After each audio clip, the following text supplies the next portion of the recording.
welkom by die getuienis. Ons kuier vandag saam met Christine, maar ek wil eers vandag begin met 'n skrif in Jesaja 41 vers 10 wat sê: Wees nie bevrees nie, want ek is met jou. Kyk nie angstig rond nie, want ek is jou God. Ek versterk jou, ook help ek jou, ook ondersteun ek jou met my reddende regterhand. Dit is my so mooi skrif en dit is so van toepassing op Christine se lewe. Jy sien, sy het as 'n jong meisie het sy al ervaar waar haar ouers deur 'n egskeiding was. Dit het baie hartseer veroorsaak en baie onstabiliteit en onsekerheid in haar lewe. Maar die Here is getrou. Jy weet, hy is die ene wat ons optel uit 'n donker gat uit wanneer ons nie meer weet wat se kant om te gaan nie. Hy is die ene wat ons rots is waarop ons kan staan. En dit is waaroor Christine se getuienis vandag gaan, om ons elke ene te bemoedig. Maak nie saak hoe groot jou probleme is nie. Maak nie saak waardeur jy gegaan het as 'n kind nie. Die Here is in beheer van jou lewe en hy klaar jou lewe vir jou uitgeskryf. Hy weet die plan wat hy vir jou het, net soos wat hy vir Christine gehad het. Christine, baie welkom. Baie dankie, Anita. Ek weet dit is geen kind se begeerte dat hulle ouers moet skei, veral as hulle so jonk is, nê. En in daai situasies veroorsaak baie emosies van woede en verwarring en daai onsekerheid en veral angs en vrees oor. En dit is wat jy ervaar het in daai tyd dat jou ouers geskei het. Vertel vir ons 'n bietjie waardeur jy gegaan het en hoe dit jou laat voel het toe jy hoor jou ouers skei. Ja, Janette, dit was nie baie lekker nie. Ek is nog jonk gewees toe my ma en pa geskei het. Ek kan nie regtig baie lank terug onthou nie, maar ek onthou net dit was baie bekleierery in die huis en op die einde het ek en my boetie by my pa gaan bly. My ma het ons vir my pa eventually gegee want die bekleierery was net te veel. My pa wou ons gehad het en dit is so ons by hom opgeëindig het. Ons het by hom gebly, by hom groot geword. En ons het baie rondgetrek toe ons by hom gebly het en ek was in baie skole, verskillende skole gewees. En ja, dit was nie lekker nie. Dit was 'n baie hartseer tyd en woede en ja. Jy het ook genoem dat jou pa 'n alkoholist was. So in die tyd wat jou pa 'n alkoholist is, nou word julle van een skool na die ander. Weet so daai onsekerheid van waar moet julle wees? Dit is heeltyd nuwe maats wat jy moet leer, 'n nuwe skool wat jy moet leer, daai aanpassing. En dan in dieselfde tyd is jou pa so in die drankbottel dat hy nie eers daar is vir julle nie en jou ma's nie daar vir jou, weet 'n dogter tog soek haar ouer, haar ma en waarna sy kan weer teenleen. Hoe het dit vir jou gevoel op daai oomblik dat albei jou ouers eintlik op daai oomblik, jy weet, absent was, as ek dit so kan sê? Ja, nee, dit was nie baie lekker nie. My pa het ons eintlik baie weggehou van my ma af. En so ek kon nie regtig 'n ma en dogter verhouding, weet ons, daar was nie so iets nie. En soos byvoorbeeld as ons vakansietye wou gaan kuier het by my ma, dan het my pa op die nippertjie gesê, nee, kom ek gaan julle see toe vat of. En dan het ons my ma gebel en gesê nee, ons kan nou nie meer kom nie en dan was sy baie teleurgesteld en goed. Maar nou dat ek ouer is, nou besef ek eintlik hoe seer dit my ma gemaak daai tyd. Maar ons as kinders besef nie eintlik, jy weet, dat dit verkeerd was wat my pa gedoen het nie. Ja. So ja, dit was nie lekker. Ja, dit was uitdagend geweest. Wat so wonderlik is, wat jy vir ons nou gaan vertel, en in standaard 6 hoe jou lewe heeltemal verander het, want jy het nie verhouding met die Here gehad nie, jy het hom nie geken nie, so jy kon nie net na jou kamer toe hardloop en jou hart uitstort voor jou hemelse Vader nie, jy het hom nie geken nie, maar in standaard 6 ontdek jy die wonderlike Vader in die hemel, wat vir jou genesing bring, en deur daai genesing kom jy tot bekering. Vertel vir ons, hoe het dit gebeur? So, dit was ons op hierdie standaard 6 kamp en die was baie lekker geweest en die tweede dag toe begin my keel seer word en ek het eerste niks daarvan gedink nie. Jy weet, dit was net 'n ligte keelseer, niks verkoue nie, so ek gedink dit sal vinnig weggaan. Maar hier so by die 4de dag toe begin dit nou redelik ernstig raak en my kliere was hier so geswel ook. En ek het probeer vir almal vra, jy weet, iemand 'n strepsel of 'n pynpil of maar niemand het gehoor nie. Ja, so toe later die aand toe het ek eventually 'n strepseltjie gekry wat ek toe gesuig het, maar die volgende dag toe was dit nog nie beter nie. En ek het regtig begin, my lyf het begin seer voel en ek begin siekerig voel, jy weet. En toe die volgende dag toe het ek na my vriendin toe gegaan en ek was baie moedeloos en vol pyn. En ek het vir haar gevra, ek weet nie meer wat om te doen nie, want ons is ver van 'n dokter af en ek gaan definitief soos met antibiotika kry. En want dit raak net al hoe erger en erger. En so my vriendin Anel, sy het die Here geken. Sy het my in die verlede ook baie kerk toe genooi en goed. En so toe het sy vir my gesê, Christine, wil jy ek net vir jou bid? Toe sê ek vir jou asseblief, want toe so op daai oomblik toe besef ek niks wil meer help nie. Nie eers daai ou strepseltjie wat ek gesuig het nie. So dis net die Here wat my nou kan help. En sy het haar hande so, toe sy vir my gesê ek moet glo. En ek onthou nog, ek het gedink daar is niks anders wat my nou beter laat voel nie, so ek het nie 'n ander keuse as om te glo nie. En toe sê ek vir ja, ek sal glo. En toe sy haar hande so op my gesit en sy het vir my gebid. En toe sy sê amen. Kyk sy na oor en ek sê vir dankie. En toe glo ek nee, môre sal ek beter voel. Toe ek so omdraai en ek sluk weer my spoeg so af. Toe voel ek hoe ek die seer so wegsluk. En toe skrik ek, want ek was nou net in pyn en my keel was verskriklik seer en my kliere was verskriklik geswel en daar is niks meer nie. En ek het dadelik geskrik en ek het gevra, Nel, wat het nou gebeur? Sy sê nee, die Here het jou genees. En ek sê soos, maar wat moet ek nou doen? En sy sê vir my, nee, ek moet net vir die Here gaan dankie sê. En ek onthou, ek het badkamer toe gehardloop en ek was in trane. En ek het vir die Here gesê, Here, jammer as ek nou huil, as dit verkeerd is, maar ek wil net vir u sê baie dankie.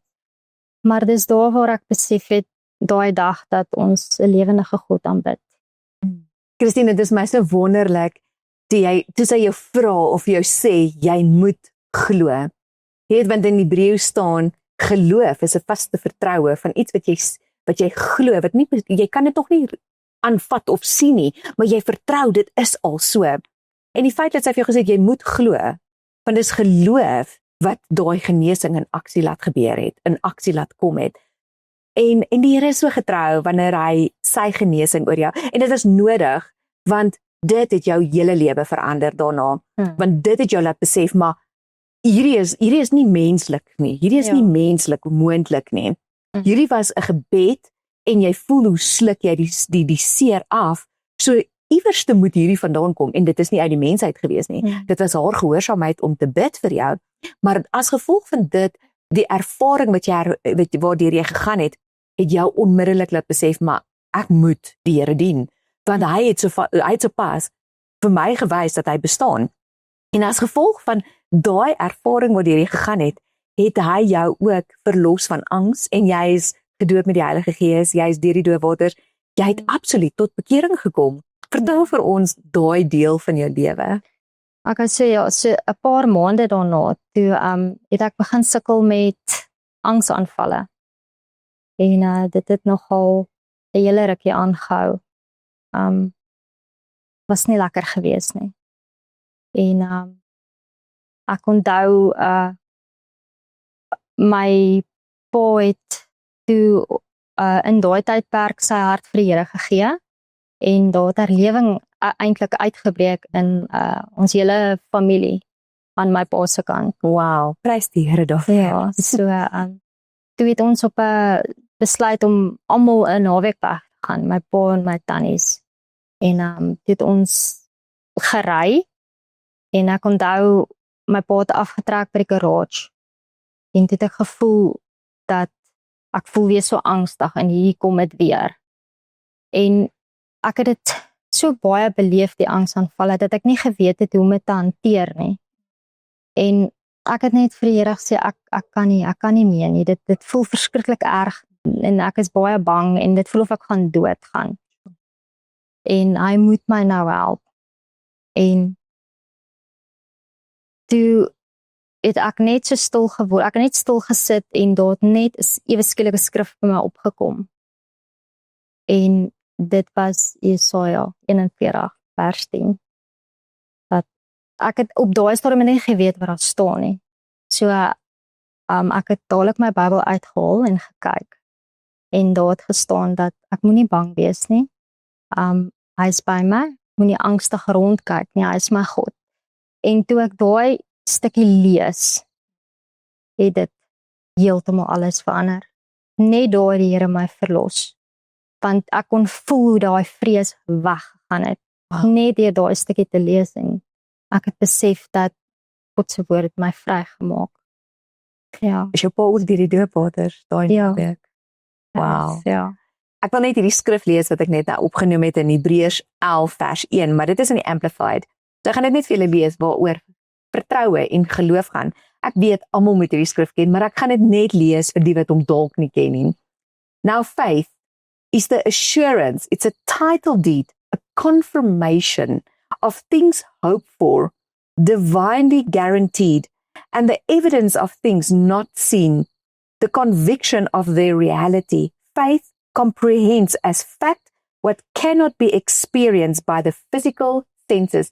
Hierdie skrif in Hebreërs 11 vers 1 in die Amplified verduidelik dit vir my so mooi.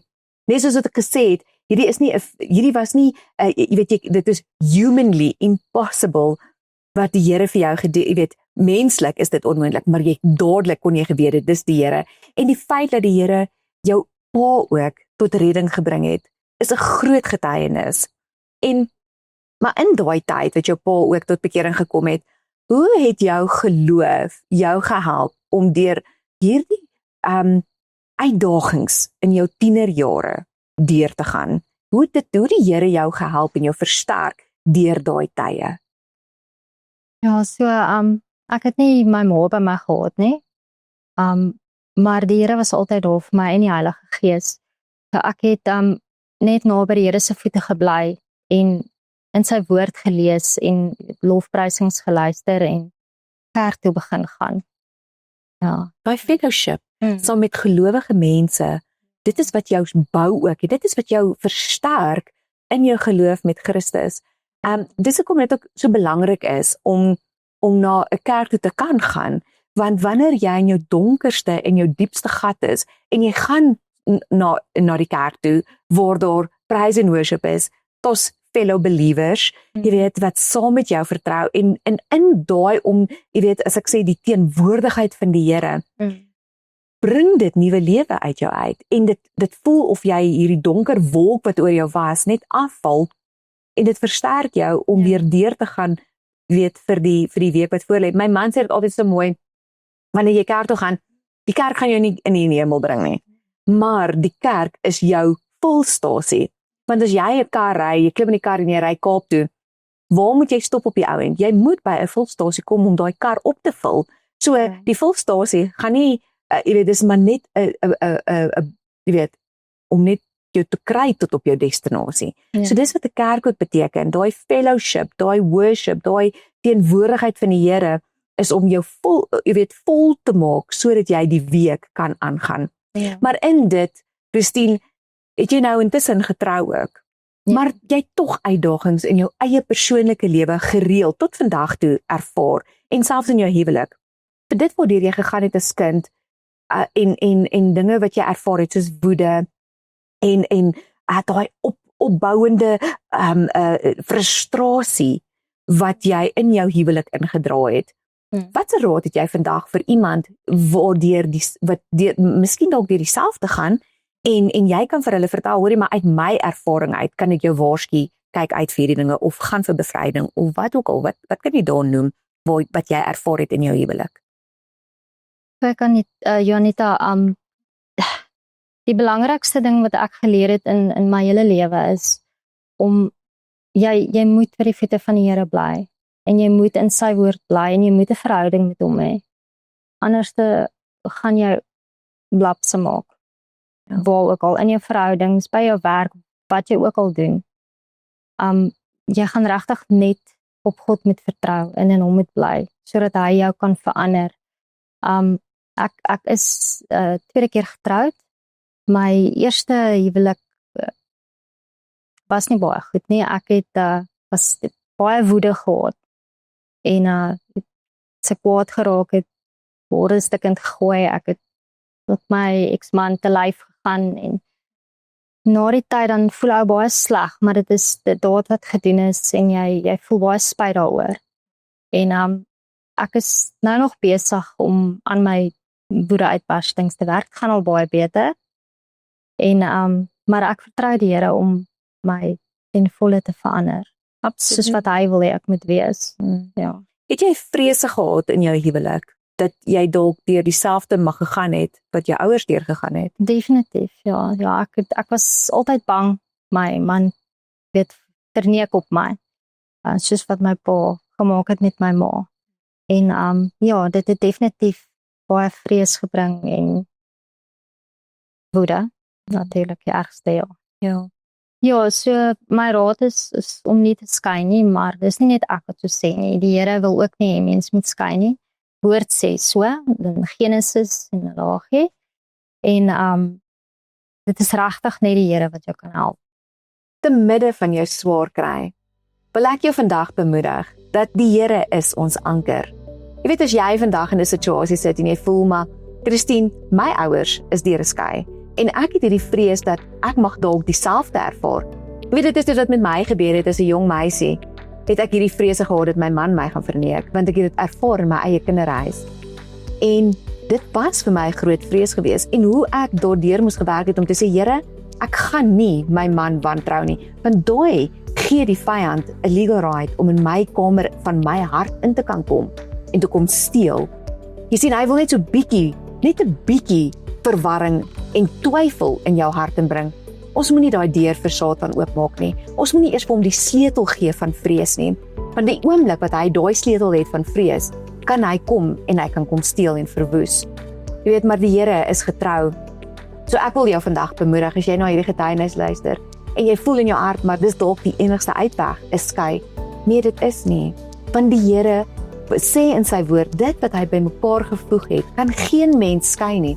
Dis die vyand wat wil jou hierdie ore, hierdie stemme in jou gedagtes in plaas om te sê, dit is die enigste uitweg.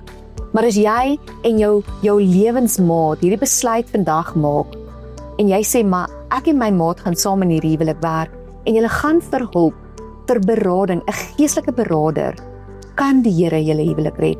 Jy weet, ons het so mooi getuienis van 'n koppel wat 60 jaar oud was, en hulle het 40 jaar, hulle was 60 jaar oud, en hulle was 40 jaar getroud, en op 60 besluit hulle wil nou skei. En die Here maak 'n verskil in daai mense se lewe, as gevolg van ietsie simpels, wat daar 'n tekort in 'n huwelik was, en toe hulle gekom het vir berading, het die Here daai ding in die lig ingebring, en hulle het dadelik besef, maar dis as gevolg van hierdie ding wat in ons lewe gebeur het, in ons huwelik gebeur het, en die vyand het daai situasie gebruik, om ons huwelik te kom, jy weet, om skeiding te bring. Maar, ek wil net sê, but God, die Here het daai huwelik gered, en vandag is daai twee mensies nog steeds getroud.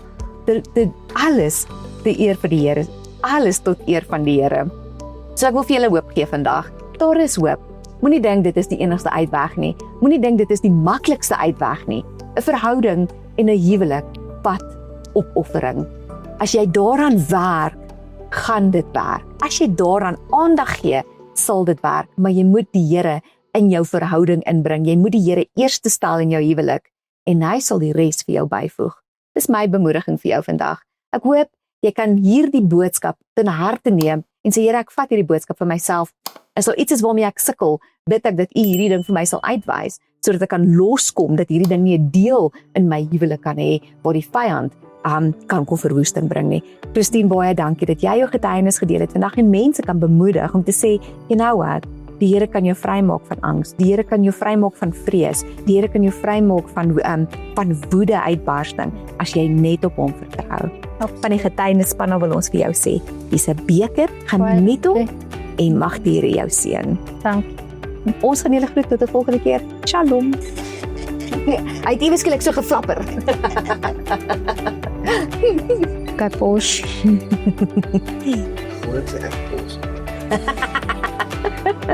Okay. En sorry julle.